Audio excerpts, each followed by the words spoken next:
ನನ್ನ ಹೆಸರಲ್ಲಿ ಸುಳ್ಳು ಅರ್ಜಿಗಳು ಬರೆಯುವಂಥದ್ದು ಆಗ ನಡೀತಾನೇ ಇದೆ.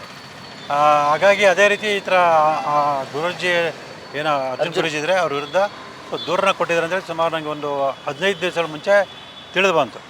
ತಿಳಿದು ಬಂದಾಗ ನಾನು ವರ್ಣ ಪೊಲೀಸ್ ಸ್ಟೇಷನಿಂದ ನನಗೆ ತಿಳಿದು ಬಂದಾಗ ನಾನು ಅವರಿಗೆ ನಾನು ಯಾವುದೇ ದೂರು ಅರ್ಜಿ ಕೊಟ್ಟಿಲ್ಲ ಸರ್, ನನ್ನ ಏನು ನನ್ನ ಹೆಸರು ದೂರು ಅರ್ಜಿ ಕೊಟ್ಟಿದ್ರೆ ಅದನ್ನು ನೀವೇನು ವಿಚಾರಣೆ ಮಾಡೋ ಅಗತ್ಯ ಇದ್ದರೆ ವಿಚಾರಣೆ ಮಾಡಿ ಮುಕ್ತಾಯ ಮಾಡಿ, ನನಗೂ ಅದಕ್ಕೆ ಸಂಬಂಧ ಇಲ್ಲ ಅಂತೇಳಿ ನಾನು ಅವ್ರಿಗೆ ಹೇಳಿದೆ. ಸೊ ಆದ ನಂತರದಲ್ಲಿ ಲಕ್ಷ್ಮೀಪುರಂ ಪೊಲೀಸ್ ಸ್ಟೇಷನ್ ಬಂತು. ಲಕ್ಷ್ಮೀಪುರಂ ಪೊಲೀಸ್ ಸ್ಟೇಷನ್ ಕೂಡ ನಾನು ಹೇಳಿಕೆಯನ್ನು ಕೊಟ್ಟಿದ್ದೀನಿ, ನಾನು ಯಾವುದೇ ರೀತಿಯ ಅರ್ಜಿಯನ್ನು ಅರ್ಜುನ್ ಗುರೂಜಿ ವಿರುದ್ಧ ಕೊಟ್ಟಿಲ್ಲ ಅಂತೇಳಿ. ಸೊ ಅದಾದ ನಂತರ ನನಗೆ DGP ಆಫೀಸ್ನಲ್ಲಿ ಕರೆ ಬಂತು.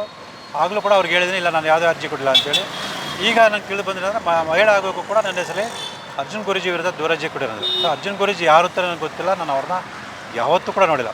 ಸೊ ನನಗೆ ಅನಾಮಧೇಯ ಪತ್ರ ಬಂದಿತ್ತು, ಈ ಥರ ಅವರು ದೌರ್ಜನ್ಯ ಮಾಡಿದ್ದಾರೆ, ಯಾವುದೋ ಒಂದು ವ್ಯಕ್ತಿಯ ಸಾವಿಗೆ ಕಾರಣರಾಗಿದ್ದಾರೆ ಮತ್ತು ಅಕ್ರಮ ಹಣ ಸಂಪಾದನೆ ಮಾಡಿದ್ರೆ ಇದ್ರ ಬಗ್ಗೆ ನೀವು ಹೋರಾಟ ಮಾಡಬೇಕು ಅಂತೇಳಿ.